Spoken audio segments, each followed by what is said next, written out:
Hello and welcome to 90.5 WASU, the App FM YouTube. App State Rustling. We got a lot of action today, and we're starting out fast. 141, Aldo Hernandez versus Dominic DeTulio. Big matches. I'm Great Dane Maggard here with Trey Dog Blake. What's up, Dane? What's up? Having a great day. But starting out very quiet. Aldo goes in to start the clinch. DeTulio responds but separates. DeTulio going level. Tries to go for an inside single but lets it go. Aldo goes for a little bit of a sloppy single. Not really anything to pursue, but to get his looks. And DeTulio goes straight for a double but resorts to the single. Aldo has the whizzer, pushing it, trying to bounce back, trying to escape. DeTulio staying with that ankle. Aldo hopping on one leg. DeTulio goes for the trip, and he gets the three against Hernandez. DeTulio from Gardner-Webb leads by 3 and gets the first takedown within a minute. Yeah, Dan, this is a huge matchup, especially for App State in the SoCon standings. Citadel and Bellarmine have wrestled, or had already wrestled today. They won both their matchups, so they have at least clinched somewhat, not somewhat, excuse me, but at least a share of the SoCon titles. So if App State wins today, they will share it as well, but a loss here means that they will finish third. And there's a current 3-way tie, like you said, and every match matters. And Aldo Hernandez starting off the first match. What do you think of that, Trey? I like it. I like to see Aldo. Sometimes he gets into his own head a little bit. Watching some matches, you see other guys wrestle. You don't really get into your way. It's interesting. We were talking before we went live. We were talking about Jarvis always wanting to be the first one to go. I would have liked to see the match kick off at 33 and gotten a really good Jarvis versus TK Davis, which is easily going to be the match of the day here. But I like to see Aldo starting fast with a takedown like he gets. Aldo just got a takedown from the single leg, resorts to the double to finish off DeTulio. A minute left remaining. Aldo leads 4-3, eliminating the couple seconds of riding time that DeTulio had. Aldo almost touched his hands in between while on the ground. Very dangerous position, not to give easy points, but ref doesn't see it. Aldo puts in a leg to try to trip DeTulio. DeTulio goes back down on a mat return out of bounds. Aldo keeping his ankles in just to waste time here. About 30 seconds remaining. Aldo just staying on top, trying to collect riding time of his own. But he's on top, working inside. Some Gardner-Webb fans are kind of calling for some stalling, but nothing just yet. Aldo stays on his hips. DeTulio tries to go out, and at this time is now the time for Aldo to go out of bounds, and that's exactly what he does. Hernandez will start back on top for App State, and DeTulio will be on bottom for the last 15 seconds of this first period. You said it, Dane. Some fans wanted some stalling calls. I think it's a little bit left over from that Citadel duel. Stalling calls all over the place there. Don't know if we're going to see that in this match so much. And DeTulio tries to turn back around to Hernandez, but Hernandez just says, "Don't look at me," and slams him back on the mat. Aldo trying to go for that front trip, and DeTulio can't escape in those last final seconds. Makes it Hernandez leads out of the first period 4-3 with almost a minute of riding time for Hernandez. This would be a huge win for Aldo, not just, in the sense of, hey, you could clinch a share of the SoCon season title, but just 1-2 in his last 3 matches. It would be huge for him to get a win here and then move into SoCon's about a week and a half away. And Aldo right now in his duels is 5-7, and this would make it big for his possible SoCon rankings, whereas I believe he has 3 right now on Flow ever since July 22nd, but those haven't been updated in quite a while. Aldo trying to escape, but DeTulio keeping Jarvis on bottom, keeping in that hand lock on Aldo's wrist for great submission. Aldo trying to sit around, but DeTulio just keeping him close. DeTulio just keeping his head and shoulders right on Aldo's back, keeping no separation.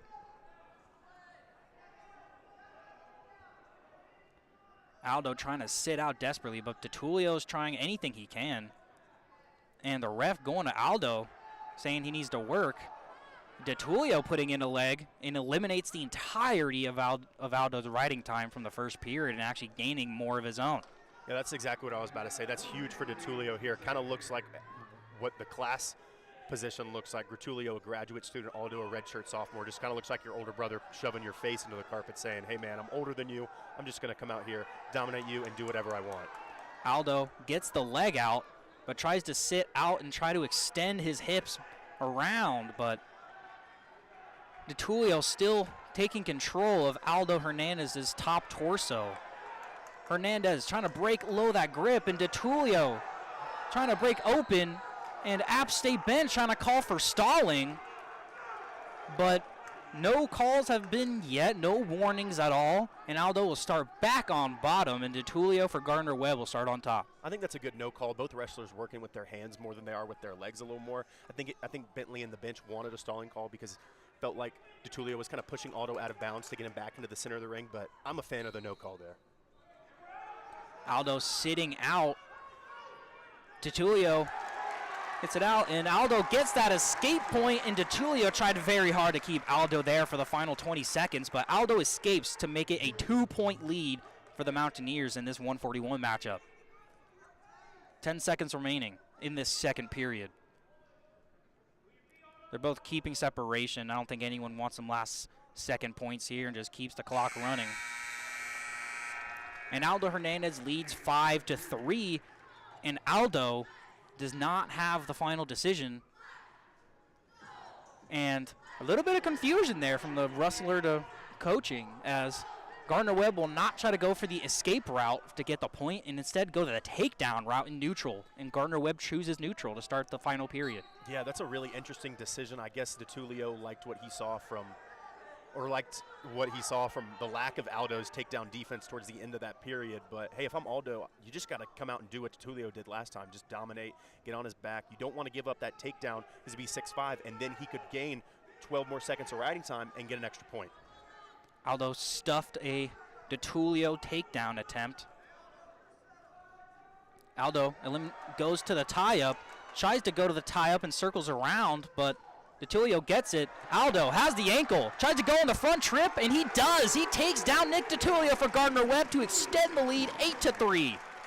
A minute 20 remaining. What do you think of that takedown, Trey? That was awesome. I mean, Aldo looks like a completely different wrestler than he has the last three dual meets. This is just a new guy going into the most important part of the season. We speak about it in basketball. March is just as important for wrestling. I mean, this is a guy who up and down, inconsistent, but when he's really on his game, he's there, and he is definitely on it today. Less than a minute remaining. Aldo remaining on top. DeTulio trying to escape, but Aldo having the 2-on-1, tries to sit back for a cradle attempt. DeTulio trying to sit back around, but they push out of bounds, and DeTulio will start on bottom, almost escaping to go neutral. There's where I would like to see a stalling warning there. Kind of seemed like DeTulio is just running away. Ever since Aldo had gotten that takedown, really just felt like DeTulio has been dismissed out of this match mentally. And DeTulio has 13 seconds of riding time. Had more, but Aldo has escaped went down a lot of it. 40 seconds remaining in this match. Aldo has the 2-on-1, trying to take down DeTulio on a mat return, and he does with 30 seconds remaining. Bentley, even though his wrestler has a 5-point lead, still coaching with such empathy. And that's Bentley, Dane. You know he's going to do it. It could be Thomas Booker. He's up 20-3, and Bentley is still yelling at him, go get more points, go, go, go. I think Bentley could see we could get some more bonus points here. I'm sorry, I thought I saw Aldo have him on his back, but nothing there.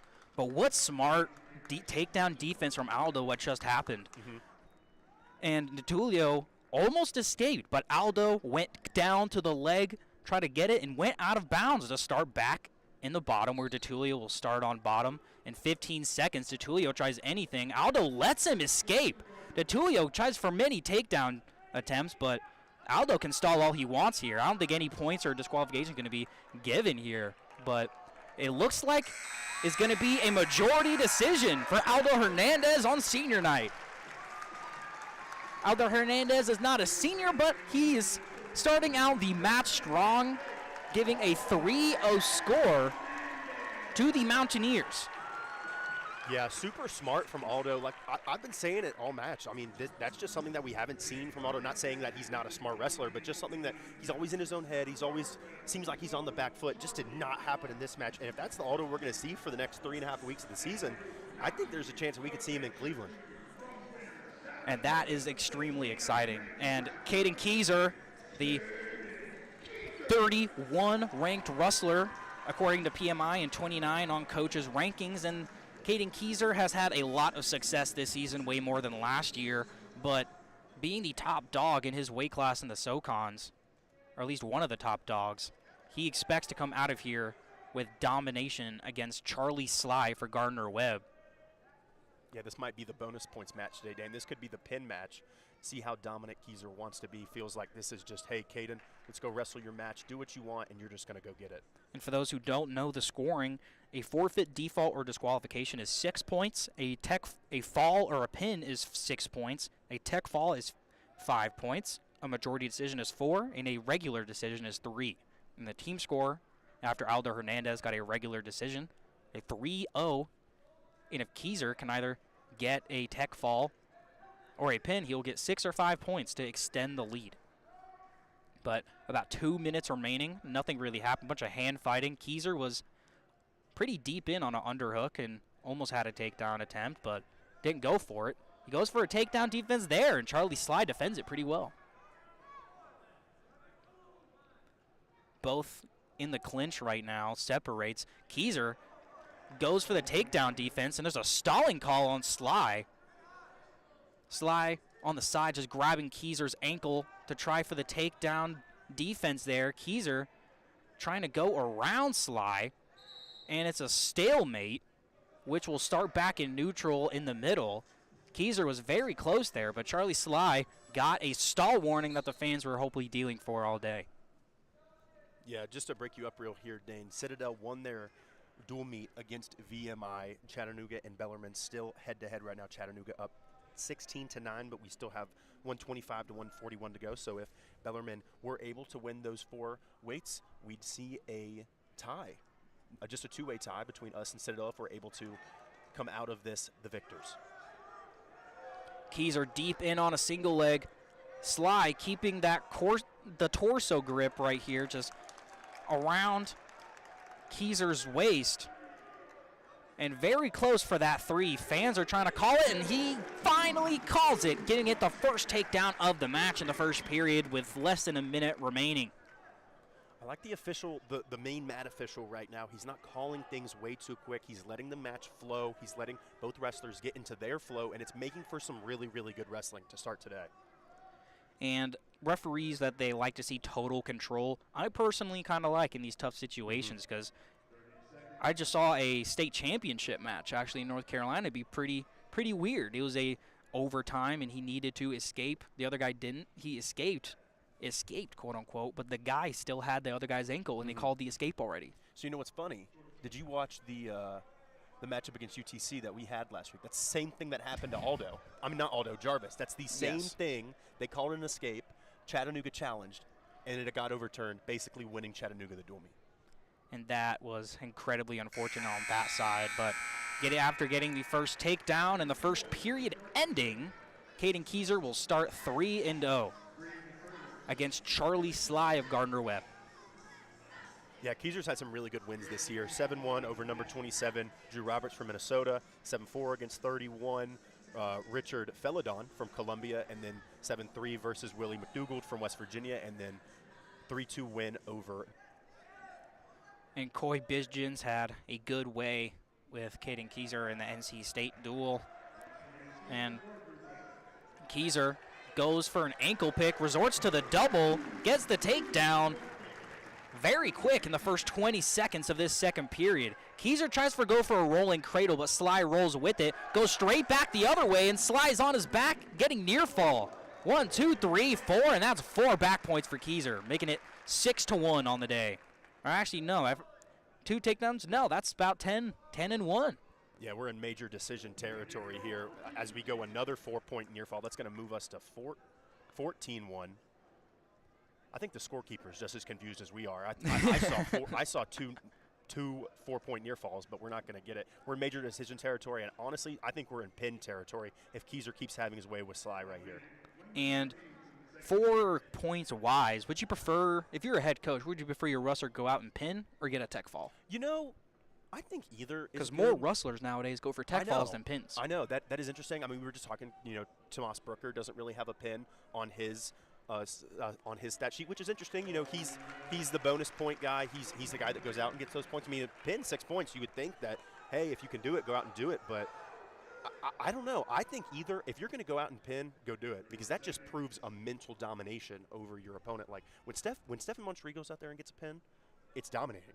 The other bench is scared. Look at the Gardner-Webb coach right here, Dane. You can't see it, but he's sitting there with his head in his hands, kind of terrified of Caden Keyser right now. So if you get another pin right here, how more afraid is he going to be when Price gets out there and Canetta gets out there and Eller and Campbell and Moncherie? And Keyser almost had the pin. He's low-key looking for it. He has it right here. And that's a pin right as we're talking about it. Keyser says, nope, a tech fall's not good enough. I want domination. I don't want 5 points. I want 6 points. And he pins Charlie Sly and gets those 6 points for the Mountaineers to make it a 9-0 team score for Caden Keyser. Yeah, right at the buzzer of that second period, Caden Keyser looked like Alonzo Dodd did yesterday. Stepped back at the buzzer, takes his opponent down. Just an absolute man's man. Charlie Sly, you're still a youngin'. Charlie Sly, being in junior, does stuff a little bit away, but absolute domination from Keyser. But up next, we have redshirt sophomore from the App State Mountaineers, Jeremiah Price. Been a little bit weird with him and Kai Odell in the starting lineup. Kai Odell is 3-0 in his dual starts, and Jeremiah Price is 2-3.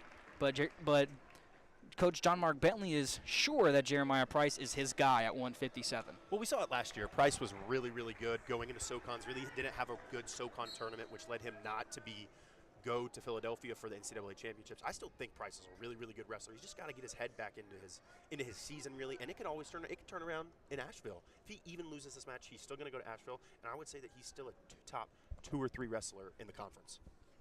And he will be facing Gardner-Webb's own Joseph Gordano. Gordano is deep on a single leg, but Keyser is sprawling like no one's business, but Gordano has the leg out, and Price tries to trip and tries to go around and face Gordano, but that goes in the opposite way, and Gordano gets the takedown early on in this match. Yeah, like Dane said, Price 20 and 16 on the year, 6 and 7 for overall duels, 2 and 3 in the SoCon. Just not the season he's having, also not the start to this match he wants either.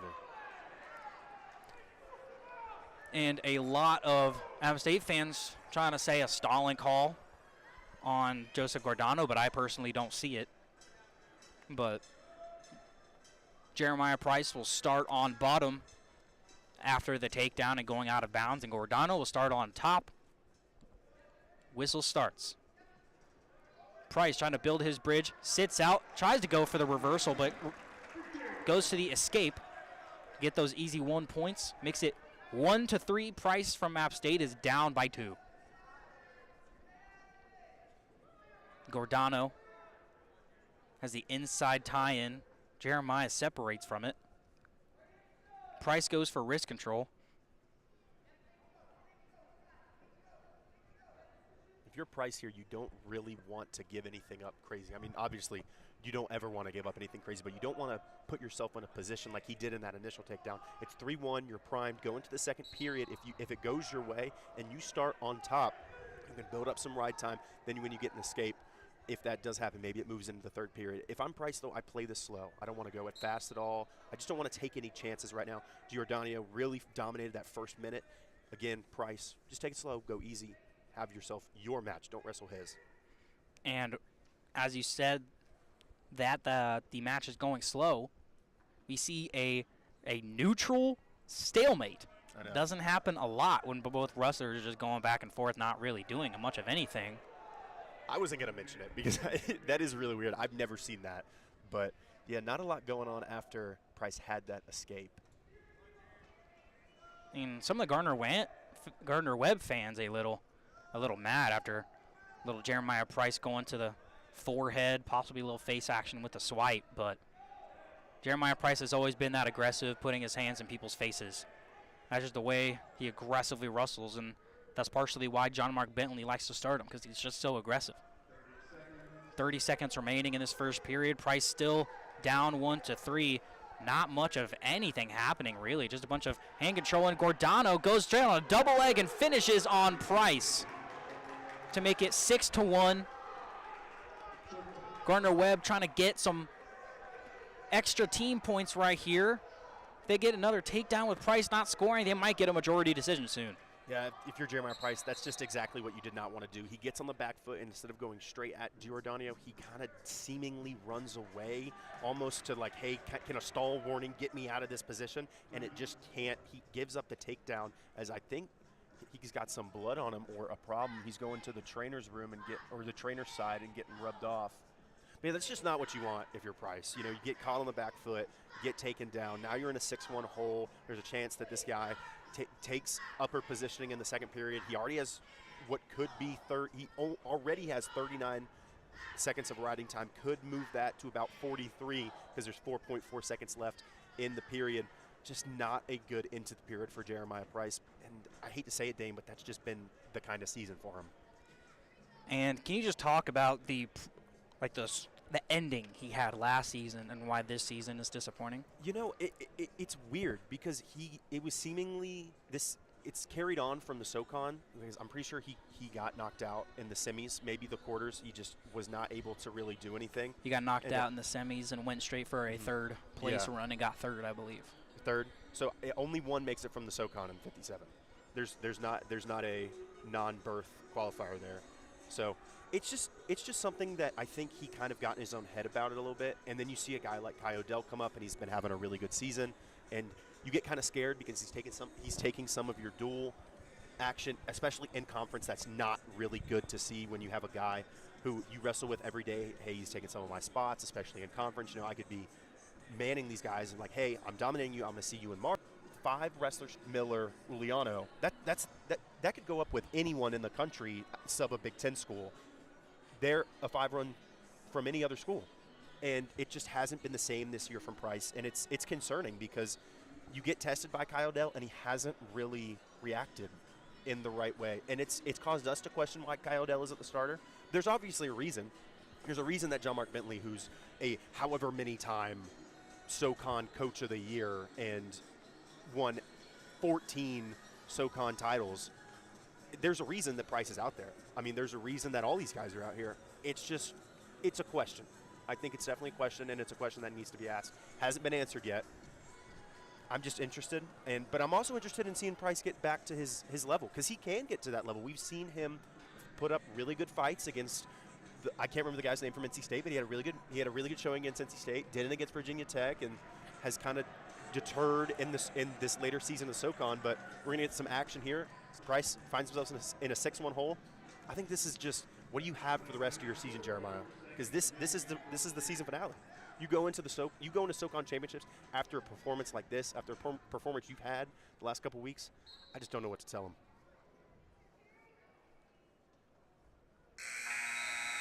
And in the final 5 seconds of the period, Jeremiah Price just flails around, hoping for a little bit of escape, but doesn't get it. A long injury time after Gardner had a little bit of blood on a cut on his forehead, and didn't stop bleeding so bad they had to stop it and have a wrap completely around his head. It's all the swipes.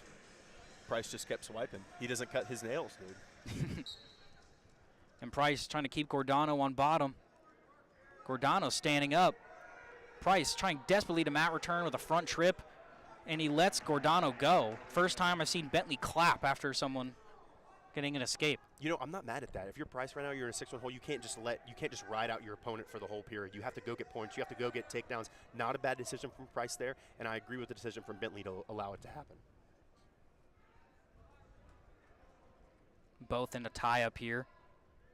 Gardner has an underhook on his left arm. Price having in a very bad position right now. Gardner has underhook on Jeremiah's right arm. Price separates. Gets in a restarted position. Price going around, circling around Gardner. Gardner's in the middle. Price hand fighting, being aggressive, just pushing Gardner to the edge of the mat. trying to go a snap down fake, go to the side ankle pick, but Gardner saw it coming. 45 seconds remaining in the second period. Gardner leads 7-1 against Jeremiah Price. Team score is App State 9-0.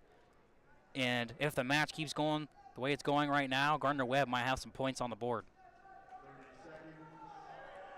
30 seconds. Both men just hand fighting right now. This is what Gardner wants. Jeremiah Price is stalling around, is trying his best. All Gardner needs to do is just defend and seem like you're not stalling. I know. Valentine's Day was last weekend, Jeremiah. You got to go put him on the ground. You can't just dance around the entire time around the middle of the mat. Jeremiah just seems like he's allowing it to happen. You know, he's not. He wants to go get points out here, and he's attempting for it, but Giordano just absolutely decimating him at the moment as Jeremiah continues to kind of swipe at his forehead. I guess it's a mental thing to try and get in his opponent's head. It's not working.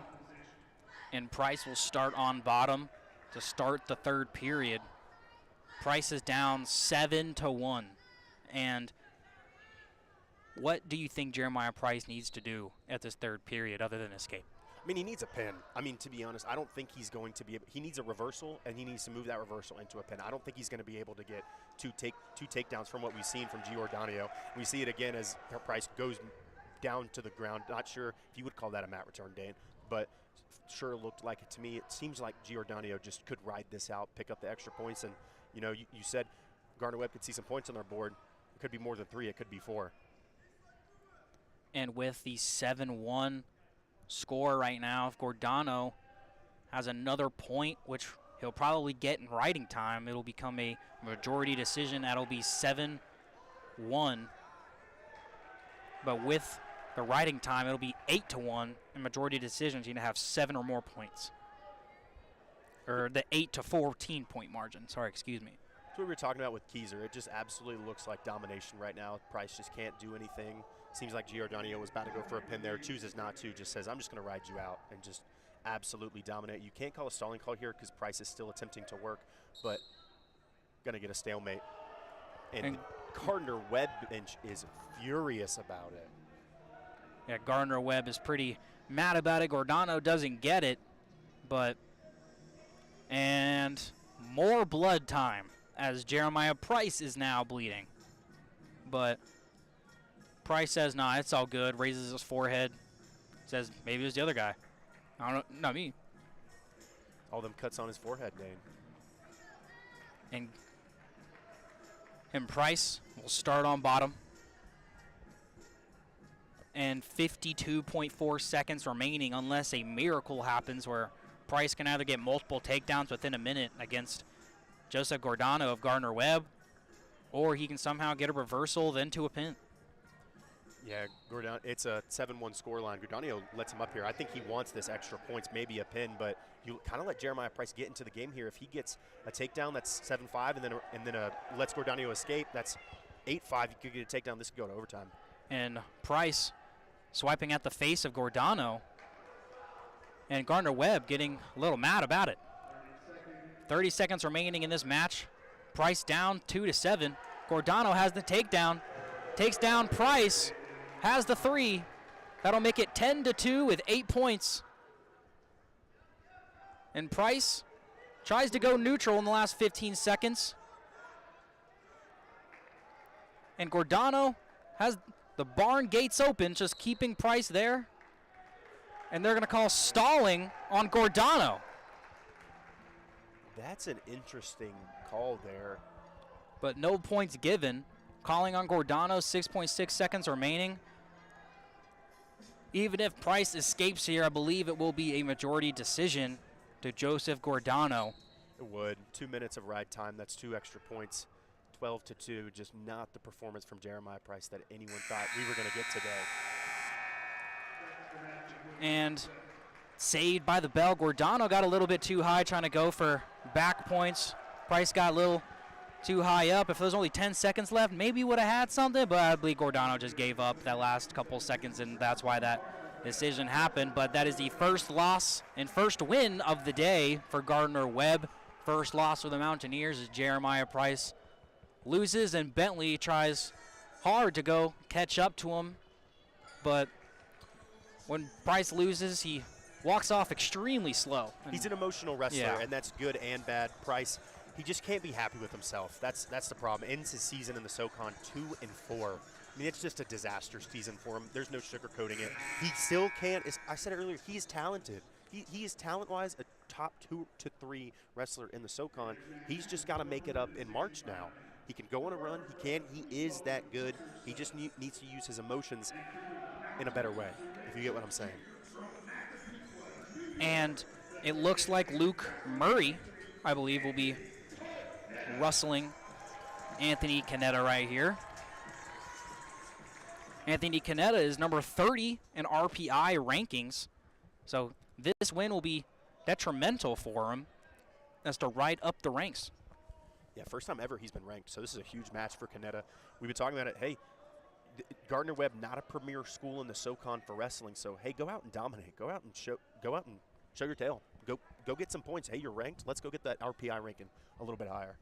And in the first 30 seconds, Canetta goes out strong. He goes out aggressive, but looks like Luke Murray is matching that intensity. He goes for a head and arm trip twice. That's not something you see in Division I wrestling very often. Not at all. Seemingly almost worked on Canetta there, but just that pure calf strength kept him up there. Canetta goes for a snap down, has that head and arm, tries to circle around, and what a move by Luke Murray. Tries to go for the throw, but ends up on his back. Goes for a head and arm, then a double underhook throw in the underhook he didn't have. And we might get a potentially dangerous here soon as Canetta pulls back the arm, and Canetta's a little confused. And they're giving a point for the potentially dangerous. And looks like Luke Murray is genuinely hurt here. Anthony Canetta tried to have the arm in control of Luke Murray's left arm, tries to push in his head towards the elbow, and looks like the elbow might have popped in a weird place for Luke Murray. You know, that's a move I've seen Canetta do 10 plus times, and it's never been called a legal hold before. We did see him have a problem. I believe it was I think it was Citadel. Dane, we were talking there. I was sitting at the side, and we heard a wrestler yell, "You didn't think it was an illegal hold." It definitely looked like an illegal hold. I didn't have the best look on it there, but Bentley and Canetta trying to plead their case. Ref's not going to give it to him. Like you said, Luke Murray looked genuinely hurt the second Canetta let him up. He was absolutely writhing in pain. And Canetta was starting out aggressive, and Bentley trying to assure Canetta that he did nothing wrong and it was just pure coincidence. And the angle did look weird on Luke Murray's arm, but we do have medical time. The Gardner-Webb trainer is examining Luke Murray as we speak for Gardner-Webb. And Hunter Shaw kind of being the main guy coaching Canetta right now, giving him some advice on the sideline. And Luke Murray is by the trainer just having the elbow. I wonder what the decision will be here since they gave a point to Luke Murray. If Luke Murray can't wrestle, if it'll be a disqualification on Canetta. Because if that's a disqualification on Canetta, that's huge points for Gardner-Webb to tie it up. Yeah. Or possibly take the lead with 1 point. It would be take the lead, yeah, because it's 9-4, and that would be a medical disqualification, which would be basically a forfeit, which is 6. So that would be a 10-9 scoreline for App State, and you have a true freshman coming up after this in Colt Campbell. If this does turn into a medical disqualification, you put a true freshman in a place like this. Hey, we saw it last year with Steph. True freshman went out there, got a huge pin. We shared the SoCon title. At RPI rankings, Canetta starts out aggressive, and not the Jeremiah Price aggressive, but the different scoring aggressive, where you try to, instead of swiping out. Like the opposite of Price, you know, Canetta was kind of the one fighting Price a lot for that time at 57 last year, moves up to 65, and he just looks like a completely different wrestler. And Luke Murray gaining the respect of Varsity Gym as he doesn't take the medical disqualification and goes back out and wrestles again after assuring the Gardner-Webb medical trainer that he is okay. And Anthony Canetta staying his dominant performance on top, still 3-1. Luke Murray tries to reach his head back. Many rookie mistakes I've seen from Luke Murray. Canetta, high double, goes back down safe. Canetta has his legs in between Luke Murray's legs to try to go for a tilt, but lets it go. Canetta staying on top, doesn't let Murray escape with a mat return, just staying with dominant on top.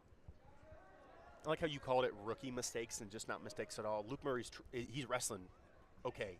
I mean, he's going out there against a guy who's top 30 in RPI, but just not making up where he needs to be. Canetta just looks like he's a pure dominate, and he looks at Luke Murray literally looks at his bench as they call it something out, and he goes, I can't. Canetta just pure domination right now. And Luke Murray, with the mistakes he made, why I called them rookie, he did 2 head and arm throws, which is a JV move, and they're going to call stalling on Luke Murray. No points given, but Anthony Canetta pulling that arm back again. Looks like he did it just for the fun of it, as he lets it go immediately.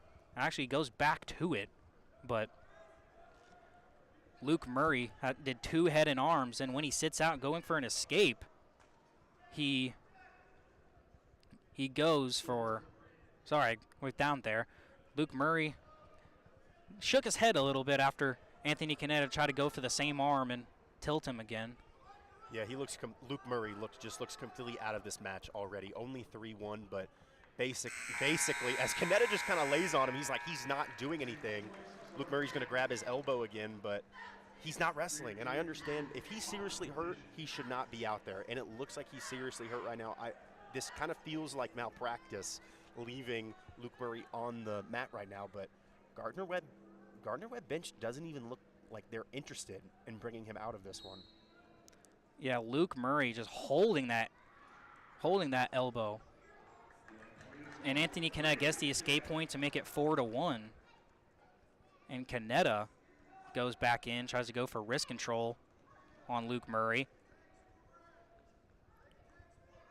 Murray getting a little frustrated around. I wonder if his head just thinking he's just directly targeting the elbow that's hurt. But Canetta, he likes doing his arm tilts. He does.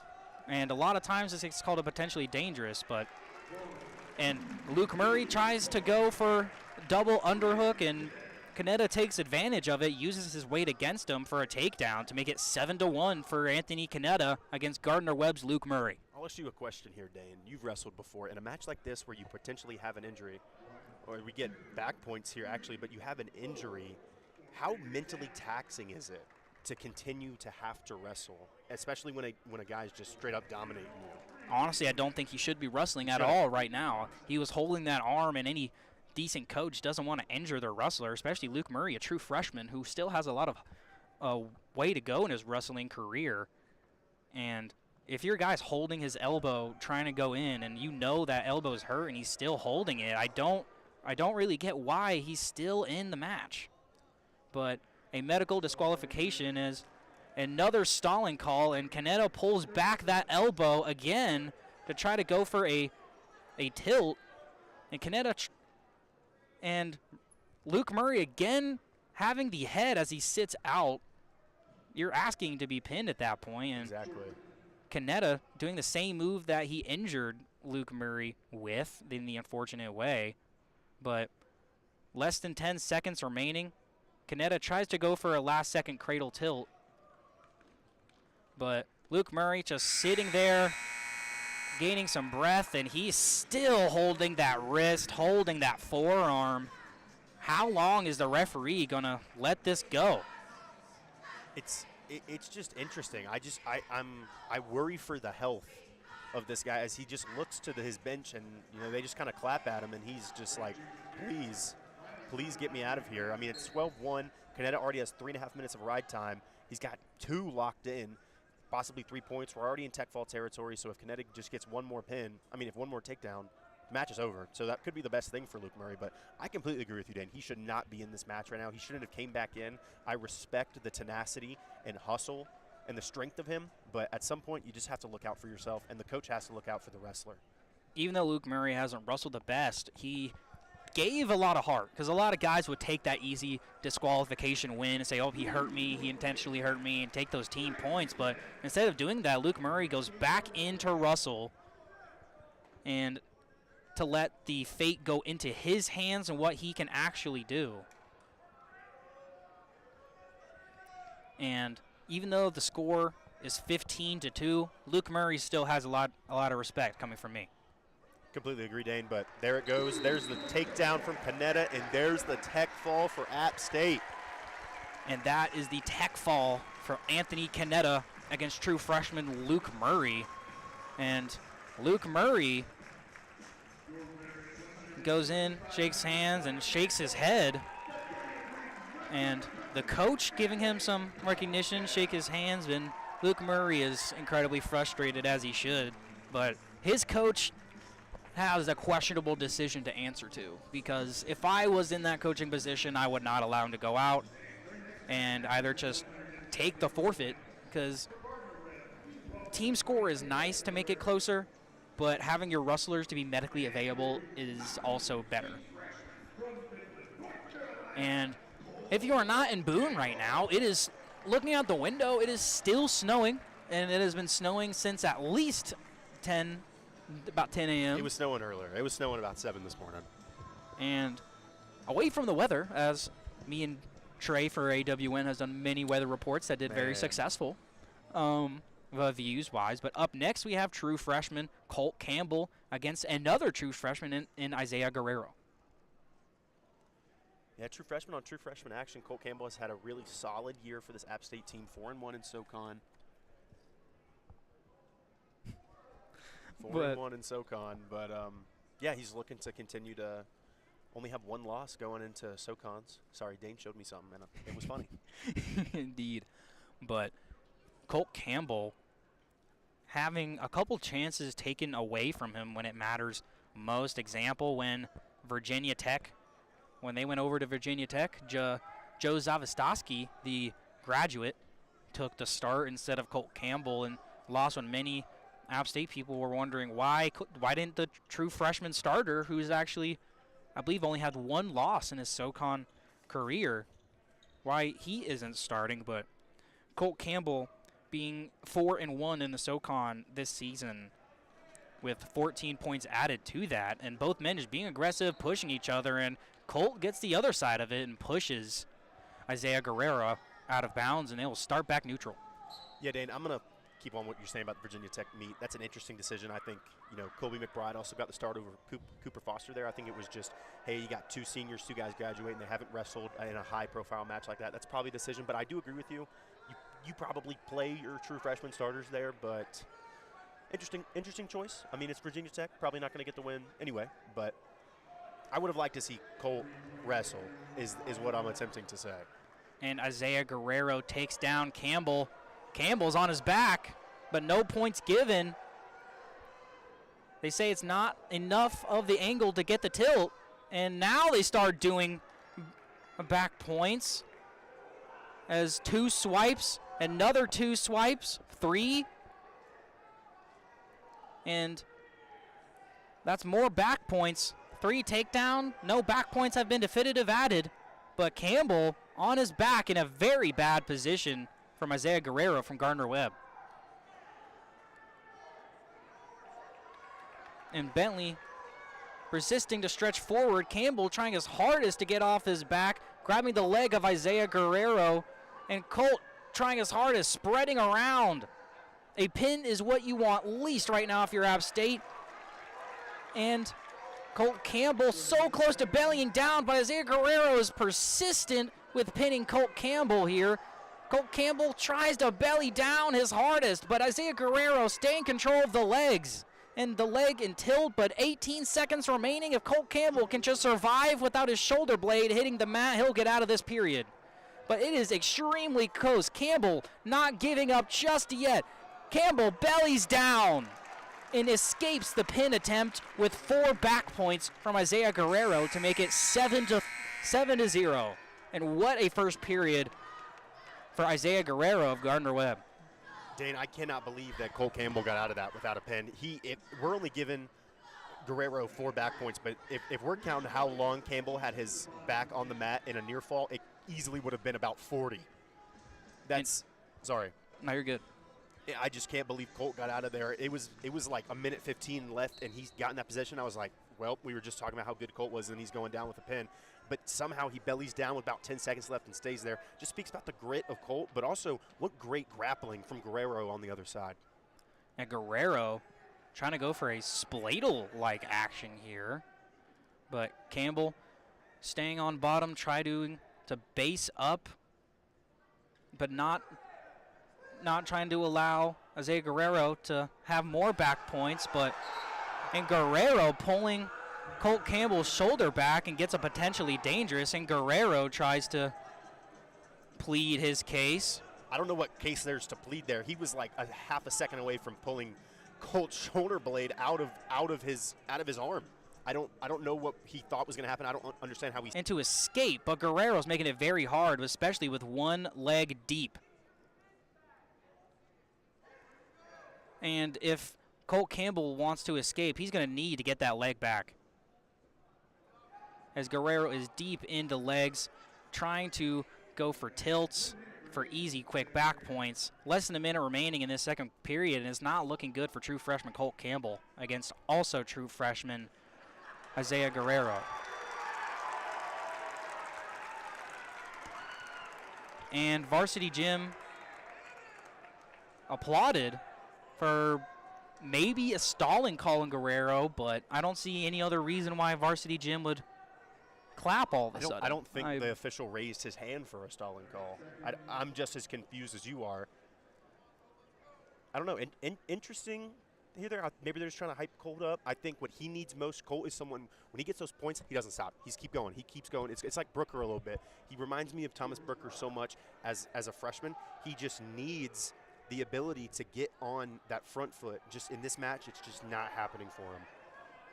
And Campbell, they're going to swipe for back points. That's three. That's three back swipes. And how many points are they going to give him? They're going to give him 2 back points for Isaiah Guerrero. And John Mark Bentley upset at Colt Campbell, telling him to go. And this is a side of Campbell I haven't seen yet all year. I know, Dane. That's exactly what I was just thinking. This isn't a team. This is an App State team that I haven't really seen. You know, Aldo and Caden come out like, "Hey, this is Championship Sunday. We're going to go get ourselves a title." Jared for Guerrero goes a little too fast. Can't go right before the official blows his whistle. But I completely agree with you. Not a side we've seen of Colt. Hasn't wrestled in, I think, about 2.5, 3 weeks. So maybe it's a little bit of ring rust. It's just an interesting decision here. The clock is not going. The time is not going. Yeah, the time is not going, and everybody confused. And the ref finally notices it. This was a problem in the Citadel meet as well. They had to just completely turn off the score. And I'm not trying to be funny. Didn't Guerrero start on top in the second? So I guess Campbell chooses to go down. Interesting call. I would have probably. I believe Campbell chose bottom in the second. And Guerrero has for Guerrero is staying on Campbell right now, giving back points almost more, and Bentley just screwed. 35 seconds remaining in this match. Isaiah Guerrero leading 9-0 with almost 5 minutes of control time here. 2 words to describe this match. That's pure domination from the true freshman from Gardner-Webb. That's pure domination from the true freshman from Gardner-Webb. Just Colt Campbell unable to do anything as Guerrero finally hits that 5-minute mark. That is crazy. And Colt Campbell gets a reversal here. He needs the pin right now. I don't think he understands. Too little, too late for the true freshman, Colt Campbell. And Colt Campbell gets the reversal to put points in the match, but that was the last 10 seconds. And Isaiah Guerrero gets the point, but honestly,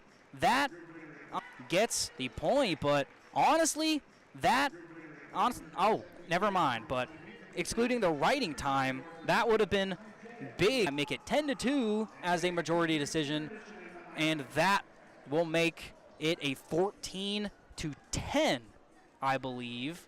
They had 4, and then a major, so it's 14-8. So it's 14-8 right now in team score. There it is. They show the score again, but we will have 10 minutes of intermission right now. Gardner-Webb surprisingly still staying on the mat. They're staying on the mat. There's a couple of their wrestlers slow warming up. They're 125, slow warming up still. So They're staying in this match, trying to stay warm, but the score right now is 14 Mountaineers and 8 for Gardner-Webb. Still a very tight anyone's game duel right now, so make sure to stay tuned. Right now, it is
Welcome back to App State Wrestling coverage versus Gardner-Webb on WASU 90.5 YouTube Sports. We have the man, the one, the only, Tomas Brooker fighting against Andrew Wilson, grad student for Gardner-Webb. And the team score right now is App State 14, Gardner-Webb 8. Gardner-Webb has a little bit of a comeback happening after the intermission, but Tomas Brooker is looking to deny those hopes. Which is a little scary, Dane. We were talking about it in the intermission. Citadel and UTC both won their matchups. Happy for UTC. They won their Super Bowl today. SoCon record, 18th ever SoCon title. 14 of those were won in the 60s, in the 50s and 60s. So I'm glad they won their first one since like 2002. And Chattanooga was the only team we lost against, and very tight match. And Tomas Brooker trying to get a takedown attempt as he was deep in an ankle, but Andrew Wilson was very weird in not letting it happen, and Tomas just steps out of bounds on his own and just starts back neutral. Yeah, Wilson been a weird season for him. He wrestled a lot at 74, was actually in a bit of the receiving votes categories in some 74 rankings, then moves up to 84. Not sure what happened, not sure if there was an injury or just felt like 84 was better for him, but now he's wrestling at 84, going up against probably the best 84 guy in the SoCon. So as of January 20th, he was wrestling at 74, so you've got 3 weeks under your belt. What a test to end your season if you think you're that good at 84. And Tomas Brooker very close to a takedown attempt, going out the back doors. Trying to circle back around to Wilson. Wilson staying out of bounds here. Tomas needs to be very careful about keeping an ankle in, because one ankle out, and they'll go back to neutral and lose this position. And Gardner-Webb people are screaming that they're out, as they were pretty out for a solid 10 seconds. So they were. Then the ref was less than a foot beside him. And the ref saying to let's wrestle, keep the action going.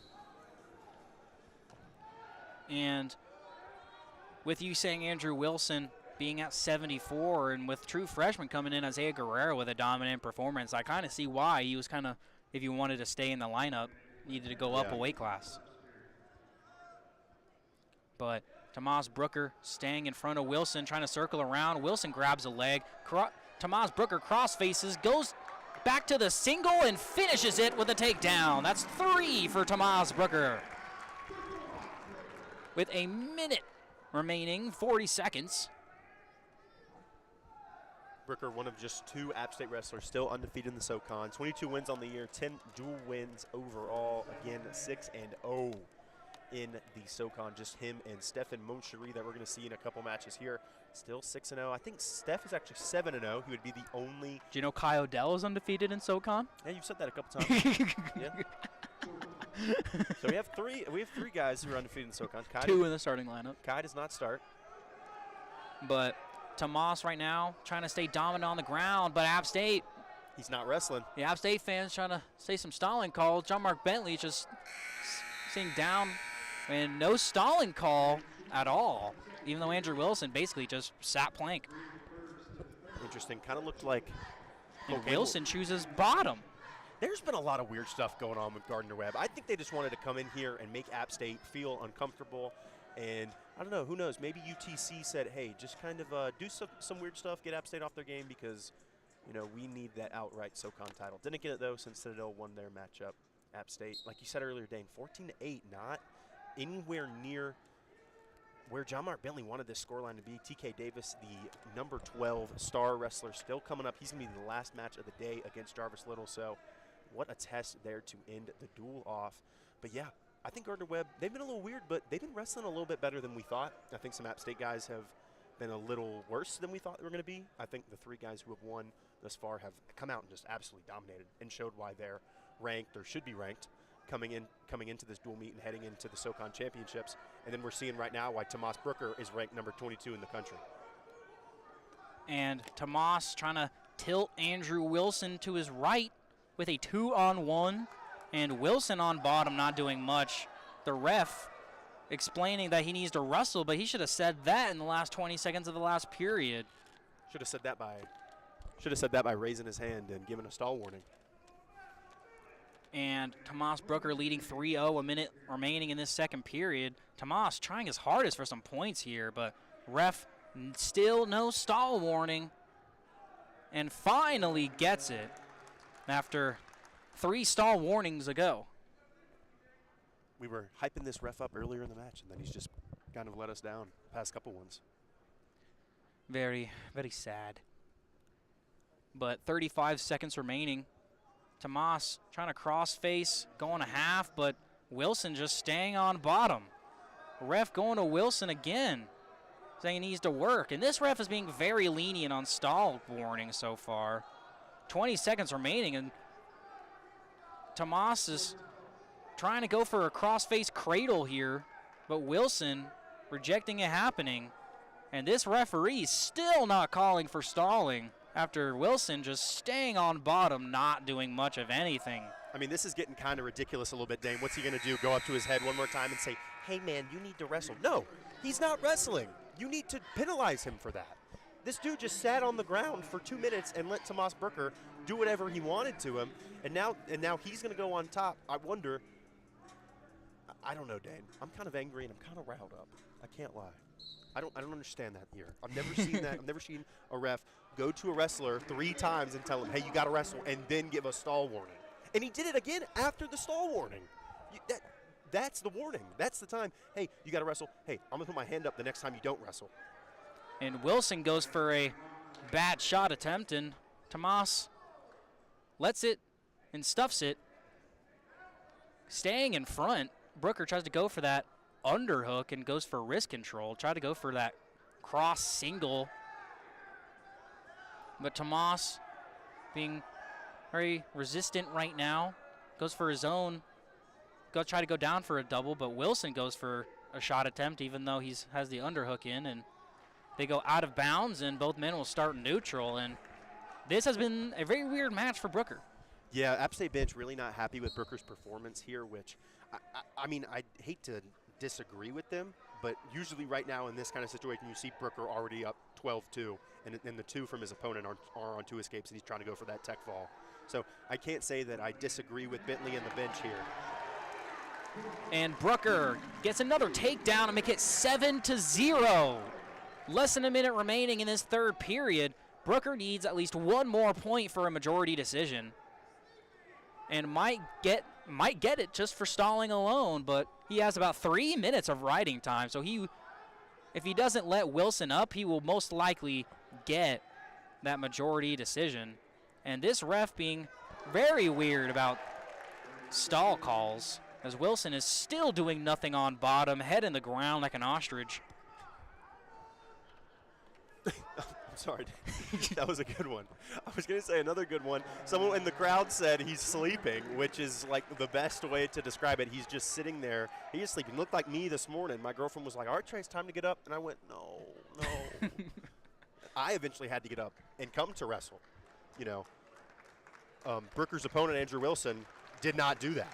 So, and Andrew Wilson just stayed as a worm and gives 2 points as a stalling at the end of the match, and the points of riding time will add on to make it a very dominant performance for Tomas Brooker, and that will be a majority decision, which will add 4 more points to the board for App State. Will make it 18-8, lead by 10 team points for the Mountaineers against the SoCon mid-level team, Gardner-Webb. And up next, it is the boy, Logan Eller. He got some recognition to the RPI rankings recently. He is number 32, Logan Eller. And he's 32 in the RPI rankings. Still not in the coaches, but maybe this win will have some effect towards that. But looks like that Logan Eller will be wrestling Hayden Daniels in 197. And Eller goes very fast, gets that 2-on-1, gets that underhook immediately, has the double underhooks in. He has that in and set. He takes the back of Daniels immediately, trying to go for a mat return for a takedown. Daniels stays up and gets that 3. Very fast takedown from Eller. very persistent right now. What do you think of that, Trey? I think Eller heard you running out of the tunnel, said, I don't know why he's in the coach's poll. He said, I don't know either. I'm going to come out here and show them why I deserve to be in the coach's poll. We've said this all season, Dane. Eller, easily one of the most improved wrestlers all over this App State roster. There's a ton of improvement all over the roster. App State didn't really think they were going to be in this position to even possibly tie for a SoCon title coming in. We thought this was maybe going to be a little bit of a rebuilding year. Logan Eller, a huge reason on why it's not, and that this first minute has shown why. And Logan Eller staying on top. Daniels trying to work. And Eller, well, they will go out of bounds and start back in neutral. John Mark Bentley extremely happy. And something I haven't seen, Diaby is not on the side. I assume he's with Steph Moncherie awaiting right now, just hyping him up. But Daniels will be on bottom for Gardner-Webb, and Logan Eller will start on top. Eller will try to continue his domination very early on. Eller being very top-heavy right now, has the 2-on-1 to keep Daniels from going up. Tries to go for the near side half, but resorts to the 2-on-1 and sticks it there. Eller tries to go for a rolling cradle with the 2-on-1, but doesn't work. Stays on top. Daniels staying flattened out, trying to build up his base, but Eller keeping control of the wrists, not allowing Daniels having any possibility of building up. It's weird. The past couple dual meets, Logan Eller's been like the second or third wrestler to go. You know, App State's been starting a little bit later with around, I think Colt Campbell, or excuse me, Zavastowski started the dual meet a couple weeks ago, and then Brooker started the dual meet against UTC. So Eller said he likes to go a little bit earlier. He likes to get out of the way. He's coming in a little bit later this time. Still a little bit earlier than a usual 197 wrestles, but he likes going a little earlier. Doesn't look like it today. He likes going later. A dominant first period thus far. Hayden Daniels tries to sit out, and Eller tries to suck him back in for the back points, but Daniels flips over and bellies up. 40 seconds remaining in this first period. Daniels on bottom, and I think this is the only Gardner-Webb wrestler who is on bottom where I believe they shouldn't call stalling, because he is actively working, and Eller is constantly staying in on bottom for total domination here. Daniels still trying to get up, building base. 20 seconds left. Eller keeping him on bottom. John Mark Bentley's #1 rule, never let a wrestler out in the final seconds. And wow, Daniels almost had a reversal from the Wizard and almost flipped Eller, but Eller stays behind for the final seconds. 5, 4, 2, 3, 1, 8, 9, and the time is over. What are you saying? And 5, 4, 3, 2, 1, and that'll be over. And Eller will be up 3-0 to start the second period, as Appalachian State, after the defer, will choose bottom for Eller, and Eller has 2 minutes and 38 seconds of riding time. Now, I like what you said earlier. You know, Daniels was on the bottom for a lot, but he's working. He's showing that, hey, I can roll with Eller. I think Eller just got off on the right foot to start the match. I think this is going to be a really good last 2 periods. Like you said, though, Eller's already built up some ride time. No chance for him to get out of the point territory in this period alone. He has to worry about that next period. But I'm expecting, it's only 3-0 right now. I know the first period looked really dominant, but I'm expecting a really, really good last 4 minutes. Eller tries to get up, and Daniels eliminating about 40 seconds of riding time here to start the second period. Eller's still on bottom trying to build his base, and Daniels is trying to got the riding time, and Eller has that whizzer. Daniels still has the leg for control, and Eller has that whizzer very high up. The only thing keeping Eller from having a reversal right here is the leg that Daniels so dearly has. But Daniels is in a bad position here for the most part. Eller being behind, but having the leg still, and that gives the 2 reversal for Logan Eller against Hayden Daniels, making it 5-0. And still with 1:40 and collecting more of riding time, but no more riding time will be accumulated now as Daniels gets that escape point to make it 5-1. even though the score doesn't reflect it, I've been pretty impressed with Hayden Daniels wrestling against Logan Eller. I have too. He's looked really good. I think Eller is just a better wrestler, Dane. I think that's what we're seeing. I think this is a really good showing for the redshirt senior from Gardner-Webb, but at the end of the day, the redshirt sophomore, I'm younger, I'm faster, I'm quicker, I'm better than you. And Eller staying in front of Daniels. Less than 5 seconds remaining in this second period.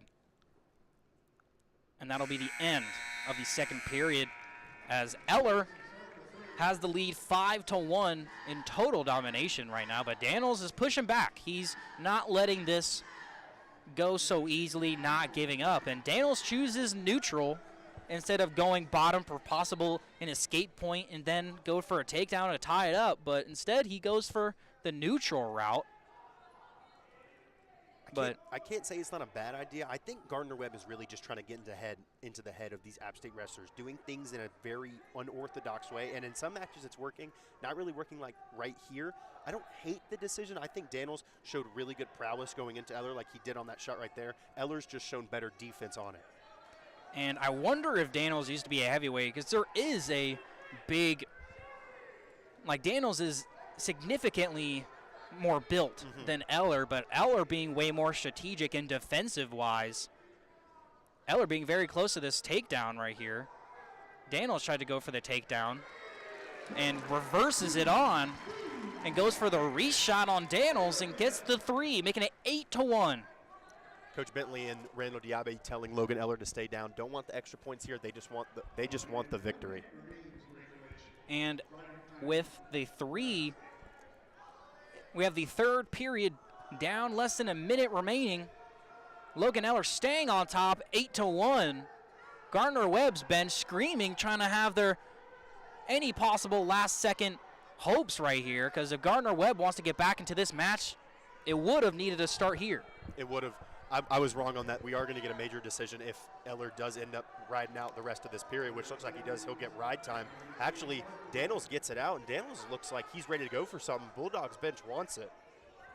And Eller, still 20 seconds remaining. John Mark Bentley a little upset, even though Eller does have 2:30 of riding time. That'll possibly give him 2 points.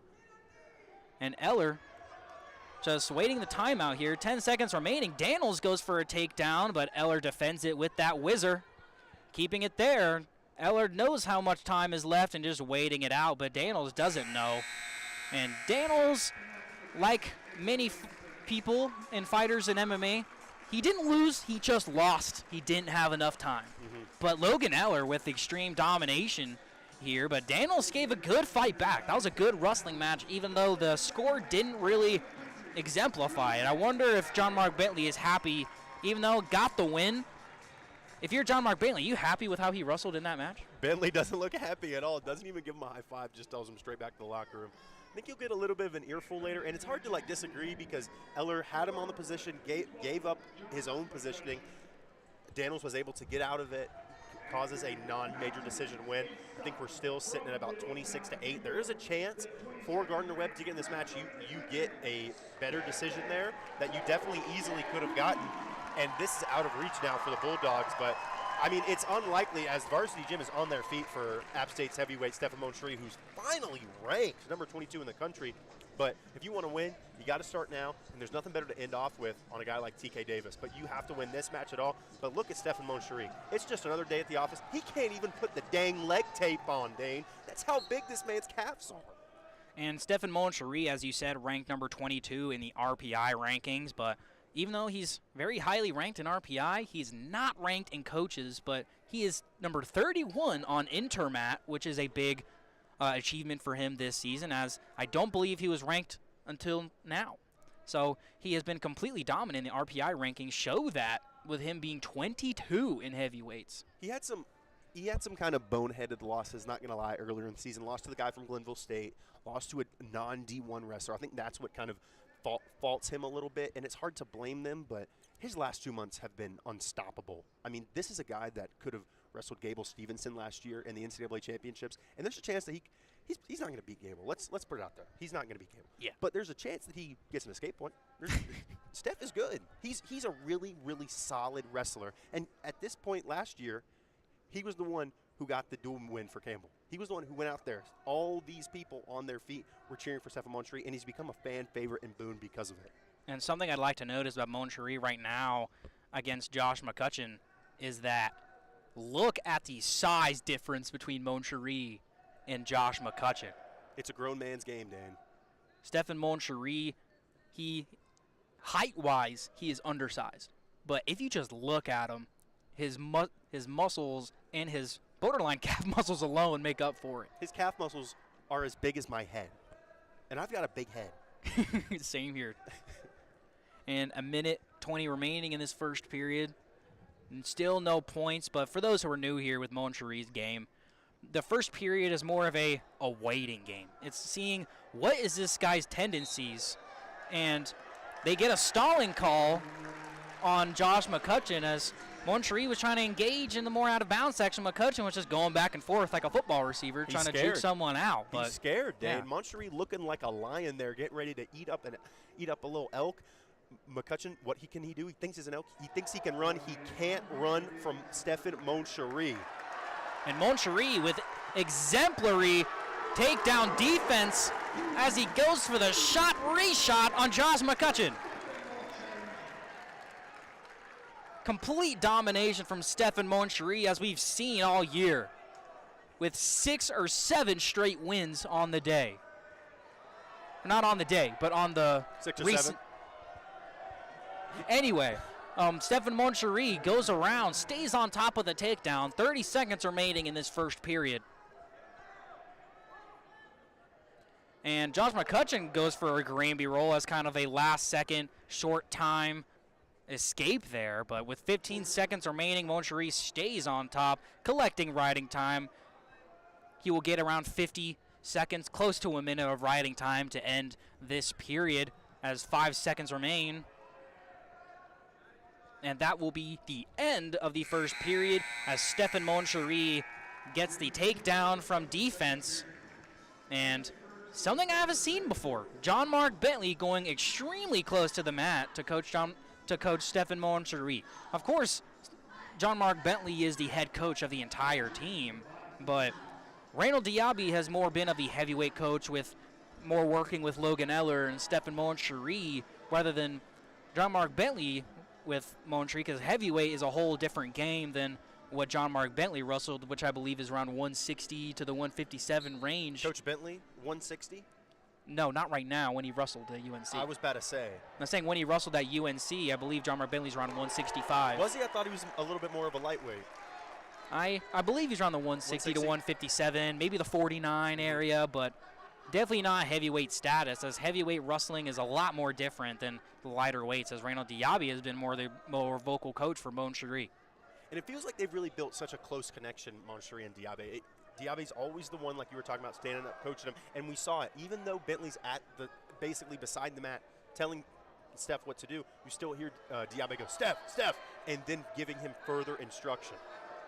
And Moncherie having the chicken wing right now, pulling Josh McCutcheon's left arm to his back, and Moncherie trying to tilt him to forward.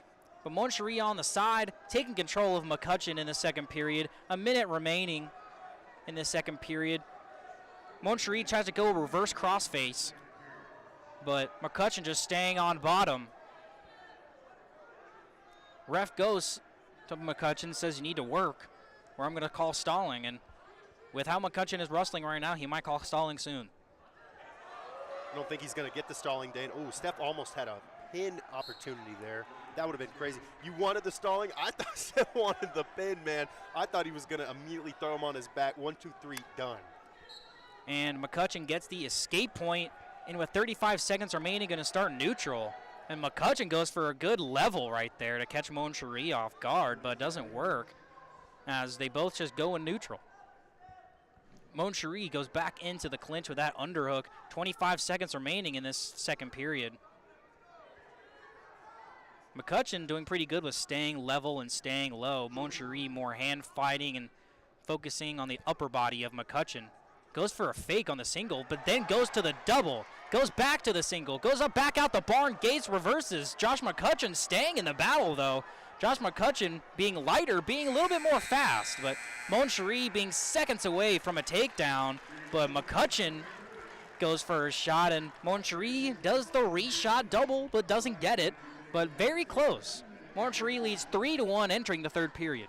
McCutcheon had a really good end to that period. I think that he's really given himself some momentum and some, a belief that he can go out here and win this match. I mean, of course, Steph, the #1 heavyweight in the SoCon after taking down the heavyweight for Bellarmine a couple duels ago, but Steph's kind of catching himself on the back foot here. McCutcheon starting on top to this third period. There's a real chance that McCutcheon can put himself into this match.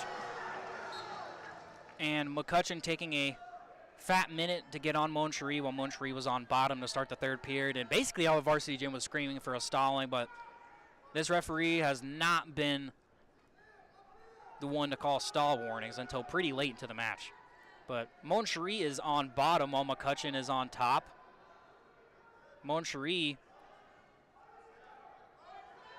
building his base, getting on the 2, gets the escape point, and McCutcheon tries to go, and McCutcheon walks off the mat, and still no stall warning for McCutcheon.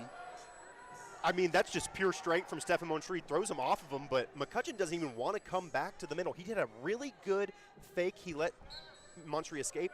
Moncherie thought we were going to get a reset. Instead, McCutcheon just goes straight at him, almost got a takedown. It's those calf muscles, Dane, but I have to agree with Varsity Gym. McCutcheon just walks away from the center of the ring, the center of the mat, like he's walking off to end the match. And we get no points here. It's just an interesting decision here from this referee. And McCutcheon goes for a double leg takedown. Moncherie will defend it, try to circle around, and gets the takedown of his own. Gets another takedown, and John Mark Bentley motions to Steph to let him up, try to get more extra points to get that majority decision, so there's absolutely no hope for Gardner-Webb, even if they win every single match after this.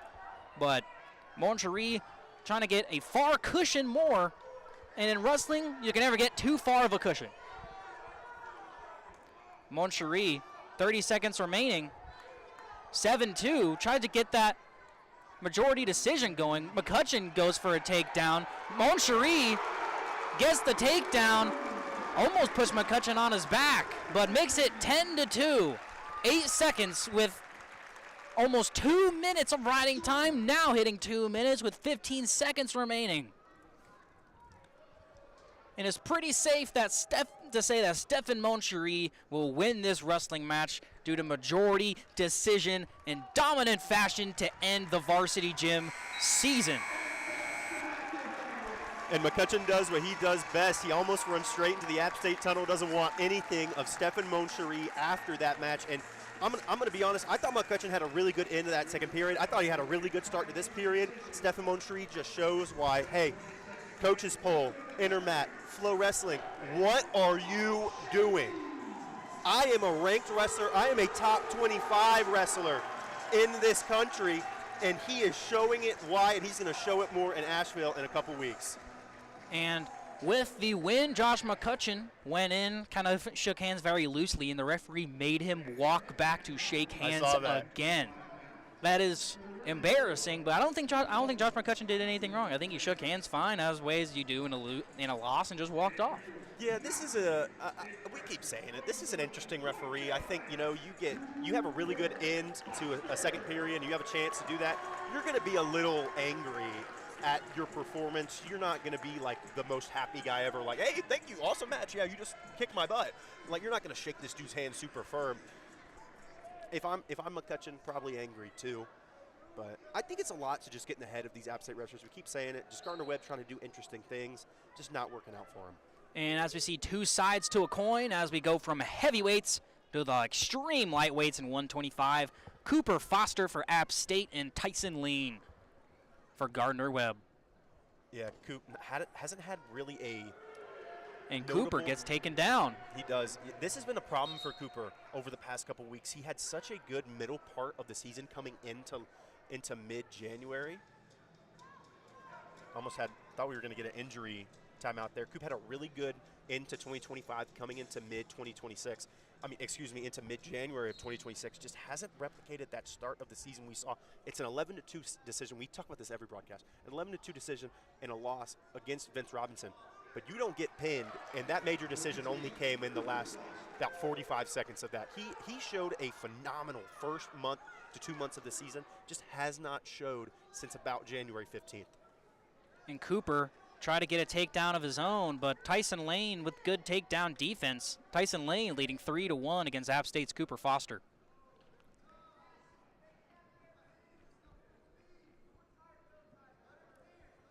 And Cooper trying to circle around, being extremely agile right here, trying to go multiple ways, but Tyson Lane staying in front. Cooper Foster tried to go for a gator roll in front. Very risky move to do that, but he realized how risky it was. Cooper Foster has the single. He's trying to suck it in, but Tyson Lane has that whizzer. Cooper trying to get around. And no takedown given yet. Cooper still has that leg, and Tyson being very close to being out of bounds.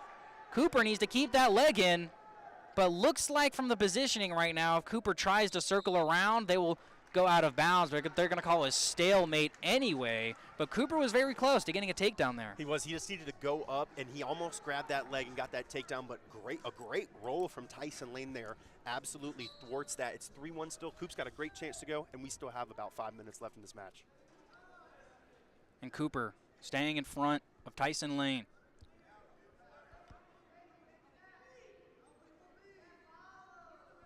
Cooper down 3-1. A minute remaining in this first period. Multiple level changes going inside the tie-up. Cooper trying to grab that 2-on-1.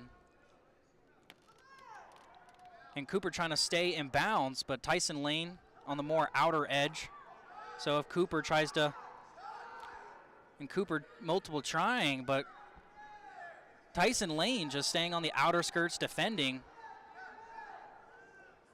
And Cooper still going for stuff, and Tyson Lane mostly just defending it, and Cooper Foster gets that takedown. Finally, the one he was hoping for all period.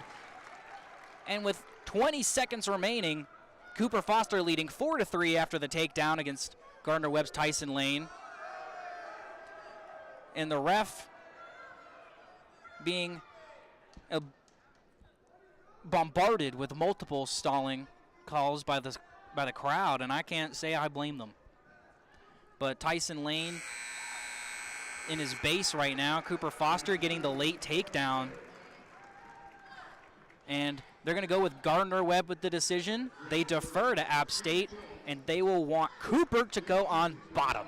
You said it earlier, we're switching up the pace of everything. We go from super heavyweight to super lightweight. Cooper Foster making that a super fast takedown. Tyson Lane has no way to even respond. He gets on his belly, doesn't do anything for about 10 seconds. No stalling warning, though. So we go into the second period, and Coop's got a great chance to extend this to a 5-3 lead with an escape and then go get more points. I think we could see some bonus points coming out here if Cooper keeps wrestling like he did to end that period. And Cooper being very close, and Cooper's on his back. This is the worst position you want for Cooper Foster. He's about to get pinned. Cooper's very close to getting pinned. He's bridging with his head so it can't happen. Gardner-Webb is trying to build their case that he was flat on the ground. Multiple assistant coaches with hands in the air. And 4 back points. Hard to disagree with the Bulldogs coaches. Looked like Coop was just sitting there for about 4 or 5 seconds with his shoulder blades hitting the mat. Doesn't get the pin there. Maybe that's a little home cooking here for the referee in Boone. Interesting call, but still a match to go. Only 7-4 for the Gardner-Webb wrestler. Cooper Foster down 4-7. About a minute remaining in this second period. Cooper trying to build his base and stand up, trying to sit out. But Tyson Lane trying to suck him in for more back points, but Cooper will belly down in defense. Less than a minute remaining. John Mark Bentley pacing back and forth trying to coach. But Cooper Foster trying to build his base, and a stalling call on Cooper. And Coach Bentley yelling at Cooper to wrestle. He's exactly right. He's got to do something here. Looking like the Gardner-Webb wrestlers, just not really he's just sitting on his belly, not really doing anything. He had such a good end of that first period, such a good start to this second period before he just kind of gave up. We saw that against the Citadel wrestler, Jylen Sims, a couple weeks ago. He's got the match won, and he just stops wrestling. That's just been the problem for Cooper over this last month. And less than 5 seconds remaining in this second period. And Tyson Lane gets almost 2 minutes of riding time against App State's Cooper Foster. Cooper Foster is down 7-4 to start the third period. And Gardner-Webb has the decision, and they will start on bottom. The first reasonable decision they've made while having a decision. You are just not agreeing with these coaches today, Dan. I don't. Sometimes they'll go neutral when they need an escape point and a takedown to tie it, and if they're down 4 and go neutral. Interesting call. And Cooper on top of Tyson Lane right now as Tyson Lane chose to go bottom to start the third period. And Cooper on top. If Cooper wants to go back into this match, he's going to have to put Tyson Lane on his back. Or let Tyson Lane up and hope that you can get a takedown. But mostly what Cooper is focusing on right now is trying to eliminate that riding time, but riding time is not that important, as you need to put Tyson Lane on his back and try to get as much points as you can while you're on top, because Cooper Foster, if anyone gets put on top, it's him to possibly get some back points. And Tyson Lane on bottom, not working, trying to build up his base a little bit. Yeah, if you're Cooper, you just kind of got to let him up. Back point, the way to get back points is just not working right now. I think you just let him up, go for the takedown, and then let him up one more time, go for it again. We saw how lightning quick he was to get that takedown in the middle of the first period.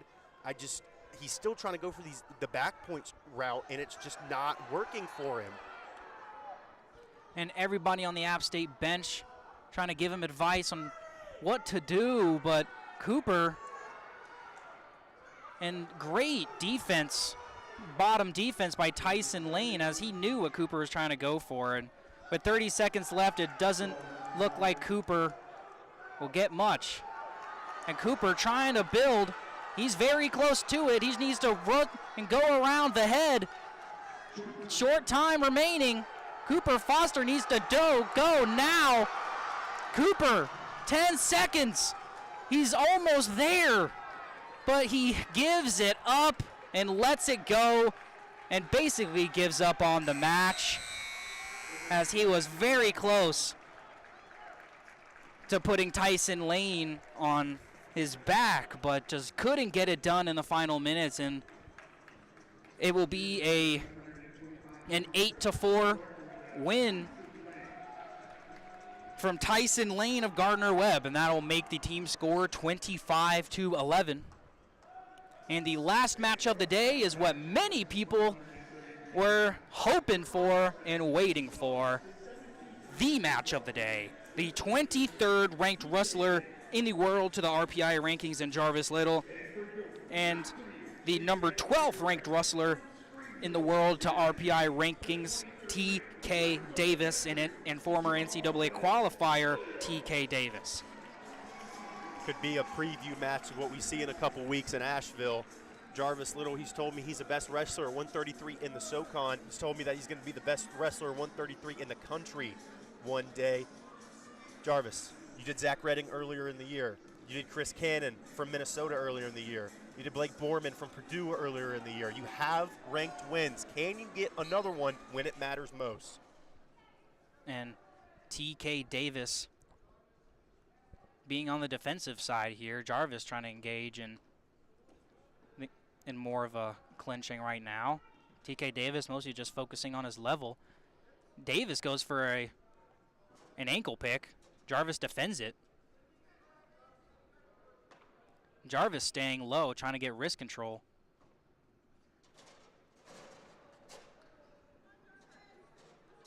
TK tries to go for the underhook. Jarvis has the 2-on-1 on TK Davis right now. 2-on-1 on the arm. And that was an advantage that he had, but lets it go as Davis pushed that away. About 2 minutes remaining in this first period against App State's Jarvis Little and Gardner-Webb's top-ranked wrestler, TK Davis. And TK Davis is actually a leader in tech falls in the entire NCAA. I believe he is tied for 8th or 7th. And Jarvis Little gets taken down by TK Davis due to an ankle trip, or single leg trip. And Jarvis on bottom, trying to build his base, but TK Davis with a leg on the outside controlling Jarvis's ankle, trying to build up, and ref going to Jarvis saying that you need to work. And Jarvis on bottom right now trying to build up, but TK has the wrist of Jarvis, trying to let it back, and Jarvis trying to sit out and stand up. And TK doing a great job at returning Jarvis to the mat. And with it 3-0 in a minute remaining in this third period, TK Davis trying to go to a rolling cradle to get some back points on Jarvis, but Jarvis rolls through. And Davis goes for the crossface. Try to get that crossface and arm from Jarvis, but Jarvis extending his arms, trying to not let any advantage go his way, or advantage go not his way. Dane, if I may, you know what's crazy? TK Davis came into the season at 125 pounds. He is massive. He looks like a very, very strong 133. I couldn't imagine what he looked like at 125. Now, Jarvis is someone who thrives on chaos. Not a lot of chaos going on here. Feels like TK just wants to keep him down. I thought TK was going to let him up there. He does get eventually let up, but Jarvis needs to just cause chaos in this match. He's not going to win just based on his technical ability in this match alone. He just needs to go crazy. Can't do it. TK gets another takedown there. I think we're just seeing a really, really really good top 15 wrestler in the country just play with his food a little bit right here. And TK Davis of Gardner-Webb is up 6-1 with 15 seconds remaining in this first period. And with time expiring, it doesn't look like any more points will be given to either wrestler, but the riding time continues to rise up for TK Davis, as he has 1 minute and 38 of riding time. App State has the decision and defers to Gardner-Webb. John Mark Bentley doesn't say a single word and only does the hand motion of just to say keep going. Just keep wrestling. Yeah, I understand it's 25-11. App State's won this duel. They've clinched a share of the SoCon title, but just Coach Bentley just has been stressed out and upset the entire time, and I can't say that I disagree with him. App State probably should have won. I think they're going to lose. If Jarvis ends up losing, that's 4 out of the 10, and there's honestly no way coming into this match that I thought that they would have lost more than 2. And Jarvis Little still on bottom after TK Davis gets another takedown to make it 9-1. Jarvis trying to build up and get an escape point. Davis lets him at it. And seems like Jarvis is a little discouraged as he does the tired walk, but he's not tired, he's a little disgruntled. But TK Davis just waiting to see what Jarvis does, as the last takedown that Jarvis did, it came from a move that Jarvis tried to do, and Davis flipped it around on him and got the takedown. But score is now 9-2, less than a minute remaining in this second period.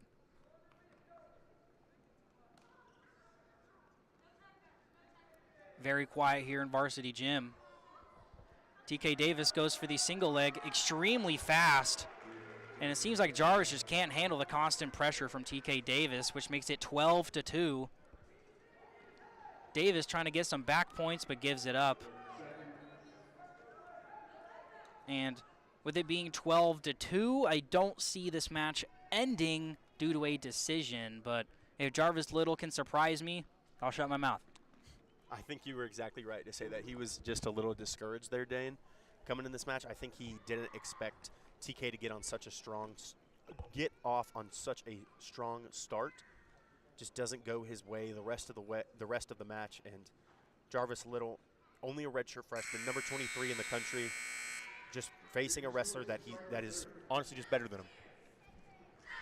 And out of all the wrestlers that Jarvis Little has faced, this is the most decorated, as the ranked wrestlers that Jarvis Little have beat have been around the 25 to 30 range in Zach Redding, Chris Cannon, and Blake Borman.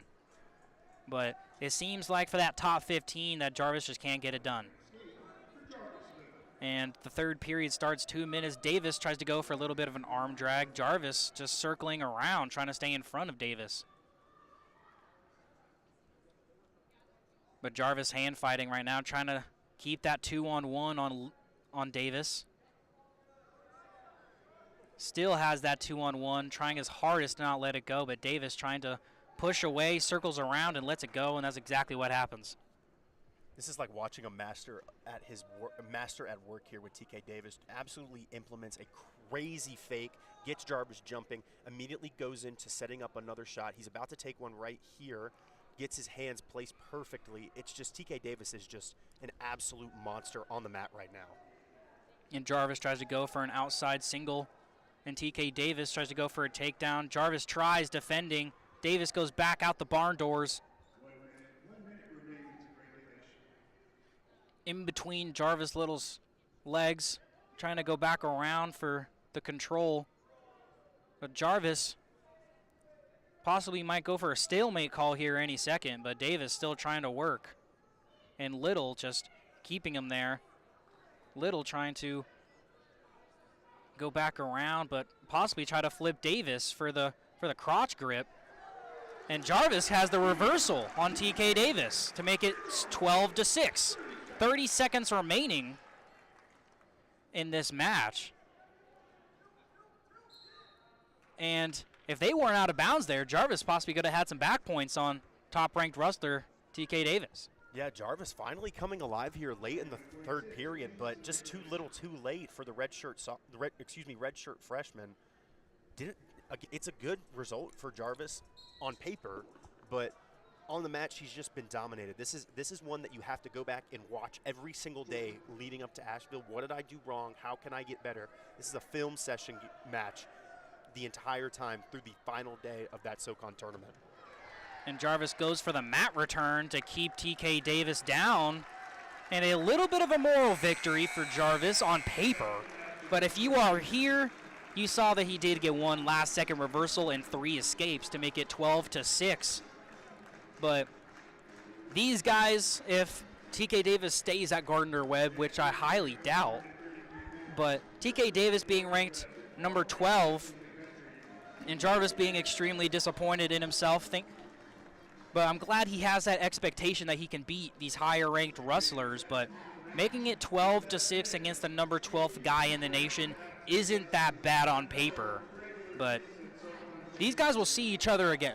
For sure. They will see each other again, as it is the 1 and 2 seed here for 125 or 133 here in the Sun Belt, with TK Davis being 1 and Jarvis Little being 2nd. But these guys, if TK Davis can stay at Gardner-Webb, they will see each other for many years to come, as Jarvis is a redshirt freshman and TK is a redshirt sophomore. So these guys will see each other again, and this won't be the last of TK Davis and Jarvis Little matchup. But you can see that TK Davis by the end of that match was not, I wouldn't say impressed, but was like, okay, I have a future. Yeah. It's like, okay, Asheville's going to be exciting. Yeah. And many wrestlers, when they're completely dominant in the SoCon, like Will Miller's first year, not last year, but the year before that, where Will Miller was kind of just had his breakthrough season and was kind of like, okay, now time for Asheville to go through everyone. But for TK Davis, he didn't have that thought. He has that thought of, all right, let's wrestle. Let's wait for Asheville, and this can be an exciting match for me to earn my NCAA qualifier spot. But TK Davis, 112-6, the duel between Gardner-Webb and App State. And the end score, I believe, is 28-12. 14. 28-14, and App State gets a share of the SoCon title for the second year in a row. They haven't been outright champions since, I believe, 2024. 2023. Three. Yeah, 2023. We had a crazy last match. I think it was somebody. I think it was Citadel, and Campbell had lost their match. Didn't matter. We won. Campbell's always been a problem. Wasn't a problem this year. I think Campbell and Gardner-Webb have kind of switched a little bit. Gardner-Webb still sitting in the middle of the SoCon, but they've been a basement dweller for a long, long time. And you're exactly right. If they can keep a guy like TK Davis and continue to build up this wrestling program, gives App State just another who doesn't even have Patrick Brophy anymore, just have Thomas Snipes, loser. So I think this is a good season. I think this is a good season for Gardner-Webb. It's a great season for App State. I mean, we keep saying it. We say it every broadcast. We came into this year and was like, yeah, this is going to be a rebuilding year for App State. There's nothing wrong with that. John Mark said it himself. He said that this team is very young and that this is we're working and this is a very young team. But even with the young team, with these young guys can cook. And with App State, they don't have many transfers other than one last year with Carson Floyd, which didn't have many views align with the coaches. Great wrestler Carson Floyd was, but Logan Eller has stepped up to the case with him being a young guy as well. Many young guys have stepped up to the plate, and they're eating. Cooper Foster, eating. Even though Colt Campbell didn't show it today, he's eating.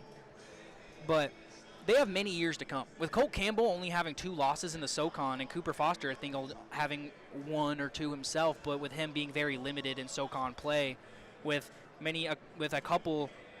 Cooper Foster is 4-3 in SoCons. Jarvis is 5-3 now, but 5-2 going into this match. But Jarvis Little has a great future. Caden Keyser still has a year with us.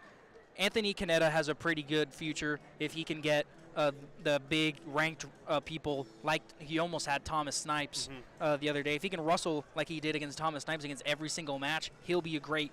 And Stephen Moncherie, the absolute GOAT. None seated. You want to talk about a guy getting to the plate and eating.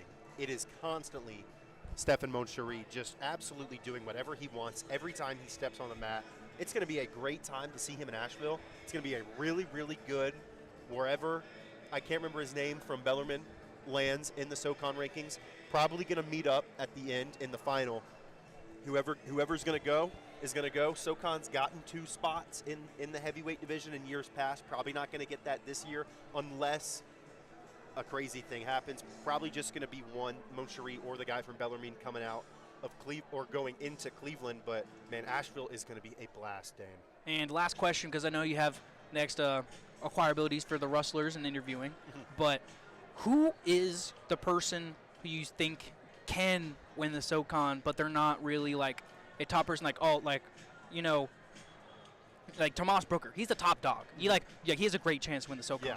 But who's a guy who has an underdog chance to win, to at least get top 3 in the SoCon? So I think there's 3 guys that are top dogs that are the favorites going in. It's Steph, Caden, and Tomas.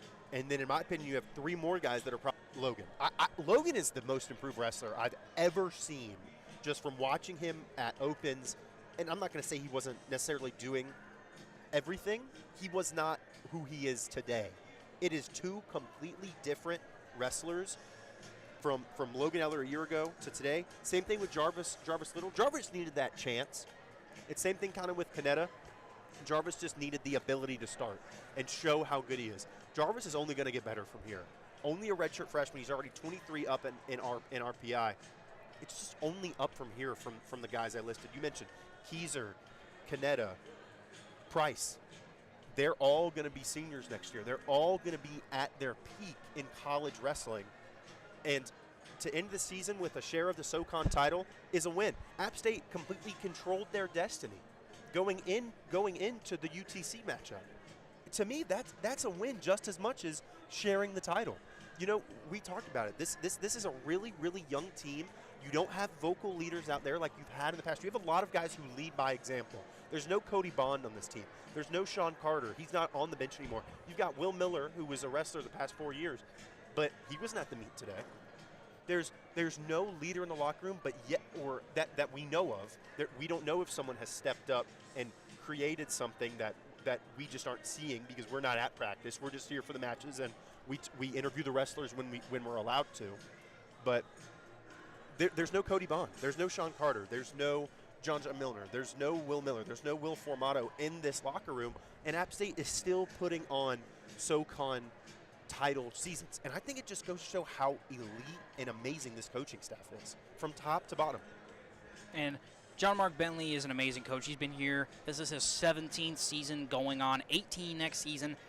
And with the Gardner-Webb coach themselves having 15, 16 season, he has had a long time facing Gardner-Webb and got out with another win against Gardner-Webb. And with the final score being 28-14, with App State winning and having a share of the SoCon title, as the Mountaineers are SoCon champions once again in their dominant fashion. I believe the Mountaineers have been SoCon championships for a long while now, and their dominance will continue to reign as long as they are in the SoCon, with John Mark Bentley holding the reins and his reindeer being the Rustlers, absolutely carrying him through the night sky. And great rustling here today. A lot of good wins here. Caden Keyser with the win. Tomas Brooker with the win. Stefan Moncherie with the win. And Logan Eller also with the win. But many guys are going to be very exciting in Asheville. And this might not be the last wrestling broadcast that you'll hear from me and Trey Blake, but we have more news on that coming up, whether it's available or not available. But we will trust the process and hope everything will be in due time. If I could say, Dane, it's my first year on the radio. I never broadcasted anything before. And the first meeting after wrestling, you came up to me and said, I see you at every wrestling match. You've got to do this. And I appreciate all the love and support that WASU has given me. And I'm so thankful that I'm here and I get to do it with you, my man, Dane Maggard. If this is my last one, it's an honor to do it with you. It was amazing because last year the only match where I had a commentator was David Katzenmeyer at the Virginia Tech match, and David knew as much as he knew with photographing, but with someone that actually knows wrestling and going back and forth with actual good commentary, it's exciting. And having a great color commentary with you, Tristan, and so many people being interested, it gives me hope for the future of WASU coverage for wrestling, and we hope that there will be someone that will be passionate enough to take the role of play-by-play and color for App State wrestling, as me, Trey, and Tristan have had. But thank you so much for tuning in to 90.5 WASU YouTube, and possibly for the last time on App State Wrestling. My name is Great Dane Maggard, here with Trey Blake. And we will possibly see you guys in the postseason. But, hey, never say never. But if it doesn't happen, thank you so much for the support of App State Wrestling. Us at WASU really appreciate it, especially me, because once I saw that no one was really covering App State Wrestling, and it was only being behind a paywall that is Flow Wrestling, that where you have to pay $30 a month to even watch App State wrestle. But I'm glad that WASU have provided entertainment with the town of Boone in the high country and other areas in the world, with App State Wrestling being available for everyone and supporting local student media. Thank you so much for supporting student media. I'm Great Dane Maggard.